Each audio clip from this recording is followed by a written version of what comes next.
Les Actes des Apôtres, chapitre 21. Nous nous embarquâmes après nous être séparés d'eux, et nous allâmes directement à Cos, le lendemain à Rhodes, et de là à Patara. Et, ayant trouvé un navire qui faisait la traversée vers la Phénicie, nous montâmes et partîmes.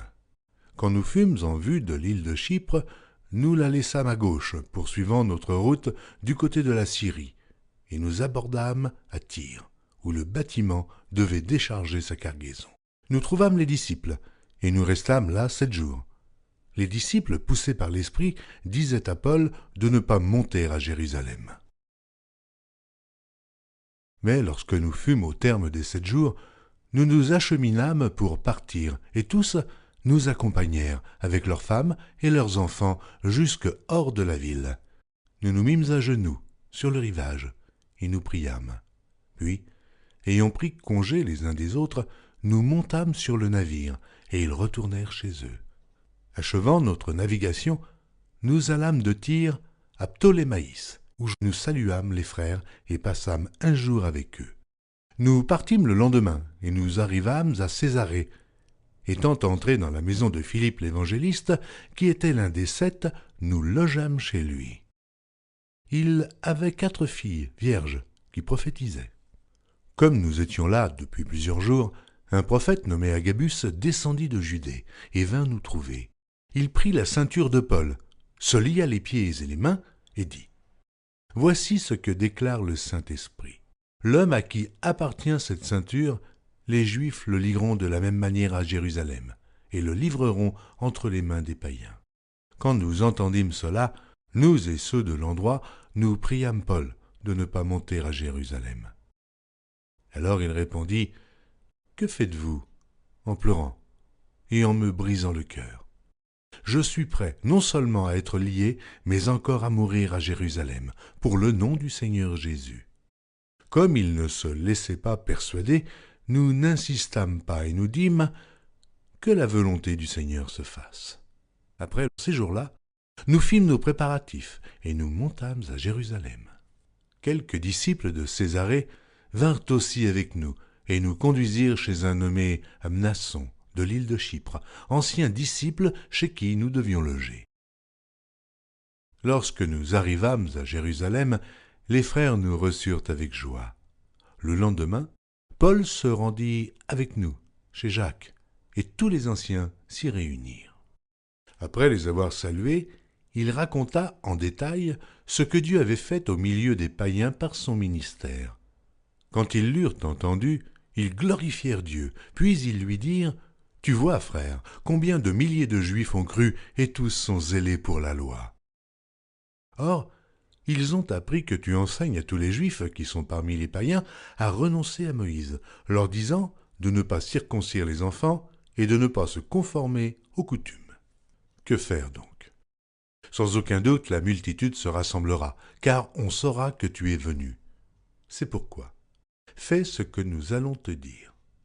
Il y a parmi nous 4 hommes qui ont fait un vœu. Prends-les avec toi. Purifie-toi avec eux, et pourvois leurs dépenses afin qu'ils se rasent la tête. Et ainsi, tous sauront que ce qu'ils ont entendu dire sur ton compte est faux. Mais que toi aussi tu te conduis en observateur de la loi. À l'égard des païens qui ont cru, nous avons décidé, et nous leur avons écrit, qu'ils eussent à s'abstenir des viandes sacrifiées aux idoles, du sang, des animaux étouffés et de l'impudicité. Alors Paul prit ces hommes, se purifia, et entra le lendemain dans le temple avec eux, pour annoncer à quel jour la purification serait accomplie et l'offrande présentée pour chacun d'eux.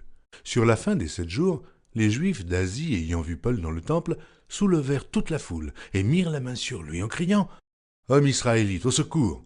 Voici l'homme qui prêche partout et à tout le monde contre le peuple, contre la loi et contre ce lieu. Il a même introduit des Grecs dans le temple et a profané ce saint lieu. »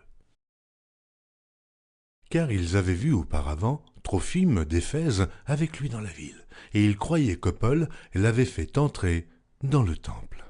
Toute la ville fut émue, et le peuple accourut de toutes parts. Ils se saisirent de Paul et le traînèrent hors du temple, dont les portes furent aussitôt fermées. Comme ils cherchaient à le tuer, le bruit vint au tribun de la cohorte que tout Jérusalem était en confusion. À l'instant, il prit des soldats et des centeniers et courut à eux. Voyant le tribun et les soldats, ils cessèrent de frapper Paul. Alors le tribun s'approcha, se saisit de lui et le fit lier de 2 chaînes, puis il demanda qui il était et ce qu'il avait fait. Mais dans la foule, les uns criaient d'une manière, les autres d'une autre. Ne pouvant donc rien apprendre de certains à cause du tumulte, il ordonna de le mener dans la forteresse. Lorsque Paul fut sur les degrés, il dut être porté par les soldats à cause de la violence de la foule, car la multitude du peuple suivait en criant « Fais-le mourir !» Au moment d'être introduit dans la forteresse, Paul dit au tribun « M'est-il permis de te dire quelque chose ?» Le tribun répondit « Tu sais le grec ? Tu n'es donc pas cet Égyptien qui s'est révolté dernièrement et qui a emmené dans le désert 4000 brigands ?»« Je suis juif, reprit Paul, de Tarse, en Cilicie, citoyen d'une ville qui n'est pas sans importance. Permets-moi, je te prie, de parler au peuple. » Le tribun, le lui ayant permis, Paul, debout sur les degrés, fit signe de la main au peuple.